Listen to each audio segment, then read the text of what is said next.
Et sur FGI, je reçois l'incontournable, Pierre Journel, bien sûr. la chaîne guitare. Et je suis toujours ravi, partenaire. toujours partenaire et oui. toujours très heureux d'être ici. C'est vraiment un moment très particulier, Issoudun. Là, moi, je suis un grand kiff. C'est pas mon 30e, parce que c'est la 30e édition, je crois. Ça doit être mon 6e ou 7e. Et à chaque fois que je viens ici...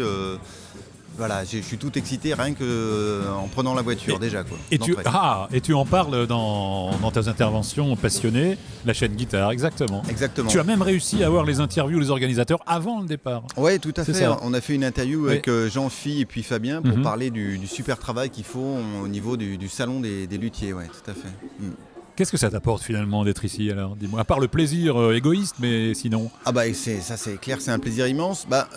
Le festival Guitare Issoudun, il a cela de particulier qu'il a vraiment ils ont un secret de fabrication au niveau de la convivialité, ce qui fait qu'on est toujours très bien accueillis ici. Tout se passe au même endroit sauf les concerts qui se passent au centre Albert Camus.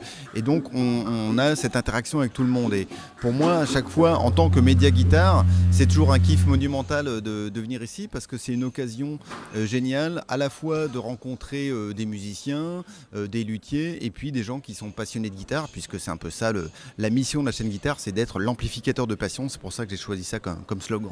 La chaîne guitare est née, rappelle-moi, c'était en quelle année? Alors j'avais lancé ça en 2009, à l'époque c'était uniquement un podcast en audio et puis j'ai créé la société en 2013 et je travaille à 100%, ça fait un peu plus de 5 ans maintenant que je fais que ça. Alors, que j'essaie de parcourir le monde. Les nouvelles technologies te permettent plus de choses maintenant, j'imagine, non?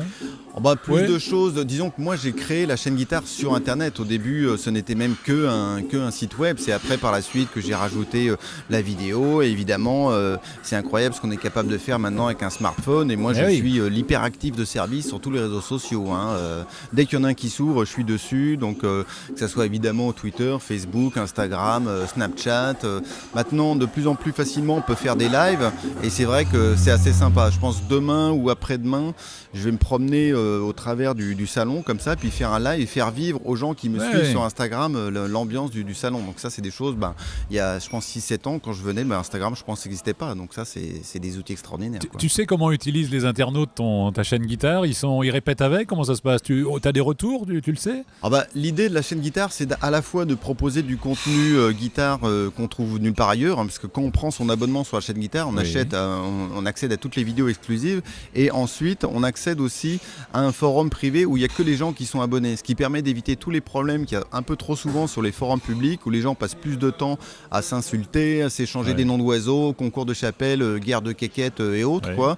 Comme il n'y a que des passionnés sur la chaîne guitare, il y a une qualité d'échange qui est très importante. Et donc, moi, le feedback que j'ai beaucoup reçu des gens qui sont abonnés sur la chaîne guitare, c'est depuis qu'ils sont abonnés, ils jouent plus de guitare.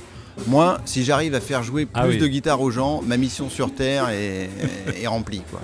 Est-ce que tu as est-ce que tu as des influences? Est-ce qu'on cherche à t'influencer parmi les luthiers, les grandes marques de guitare? Ça, c'est l'avantage qu'on entend, c'est d'être. Tu te parlais de la proximité, c'est ça? Ah là, on est bien dans la proximité. On a bien sorti les infrabasses. Voilà, c'est ça. Donc je disais, est-ce que tu as des pressions, des choses comme ça? Est-ce qu'on te dit, tiens, ça serait bien que vous montriez ma guitare? Comment ça se passe? Non, gentiment. C'est pas des pressions, c'est plus des sollicitations. Moi, j'essaye. Dans le monde de la guitare, comme j'aime à dire, de faire partie de la solution plus que du problème. Donc là, par exemple, samedi, je vais faire tout mon possible pour faire une interview avec Robin Ford, mais je mets la même énergie à faire des interviews avec des gens qui sont beaucoup moins connus. Et c'est pareil pour les luthiers. Les luthiers n'ont pas beaucoup de fenêtres d'exposition. Aujourd'hui, je pense je dois être à pas loin de 1000 interviews sur la chaîne guitare. Il y a à peu près 10-15% des interviews que j'ai faites qui sont dédiées aux luthiers. Donc moi, c'est toujours une rencontre extraordinaire de pouvoir faire parler un luthier.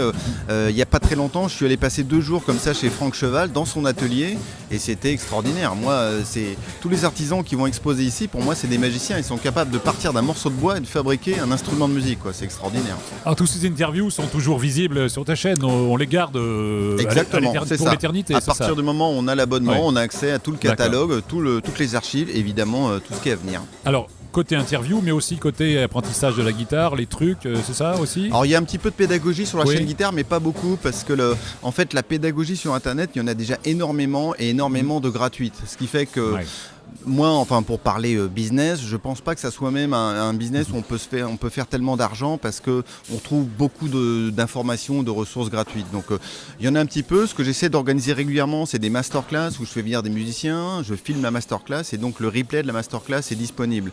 Mais c'est une relativement petite partie de la chaîne guitare. La partie la plus importante, c'est vraiment des interviews. Est-ce que tu sais quels sont les guitaristes qui sont le plus regardés, plus vus chez toi? Alors c'est très surprenant parce que des fois on a l'impression que ça va être les personnes les plus connues qui vont être les plus regardées. L'été dernier j'ai eu l'occasion de faire pour la première fois une interview avec Joe Satriani. J'ai l'impression que tout le monde allait se ruer dessus, mais en fait ce qui se passe c'est que plus la personne est connue, plus on a vu des interviews d'elle, ce qui fait que c'est parfois moins important. Je sais que là il y a un musicien qui va jouer tout à l'heure qui s'appelle Serge Lopez, qui est un musicien flamenco, que j'ai eu l'occasion de faire une interview il y a très longtemps. Et ben c'est une interview, je sais, qui a très bien marché, quoi. Et c'est aussi, encore une fois, je reviens toujours à ce slogan amplificateur de passion.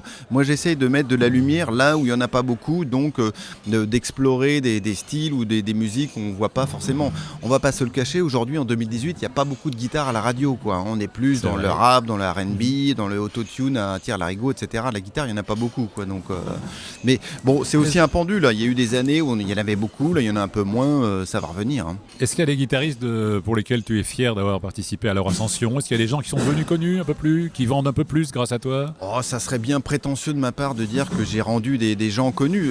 Ce qui est sûr, c'est que c'est déjà arrivé que des musiciens que j'ai interviewés sur la chaîne guitare. Et moi, j'aime bien suivre les artistes. Donc, il y a par exemple Shai Sebag qui va jouer ici, qui est un fidèle d'Issoudun. Je me rappelle la première fois que je l'ai fait en interview, c'est en 2009. Je l'ai fait plusieurs fois en interview. Et évidemment, je l'ai vu grandir depuis.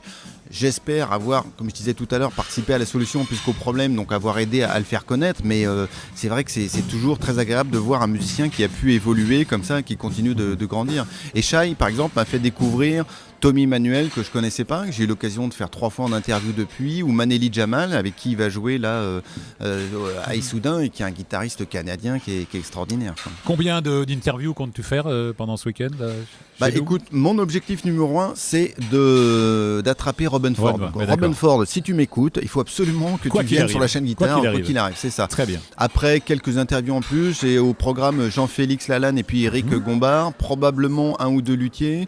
Justement, Maneli Jamal et Shai Sebag, j'aimerais bien les faire les deux en même temps. Ça, c'est toujours un peu un challenge, hein. Toi, tu sais ce que c'est quand tu fais une interview d'une personne, mais interviewer 2 personnes en même temps, c'est encore plus compliqué, et surtout quand ils ont chacun une guitare à la main, quoi. Mais ça fait partie aussi des chouettes moments, quoi.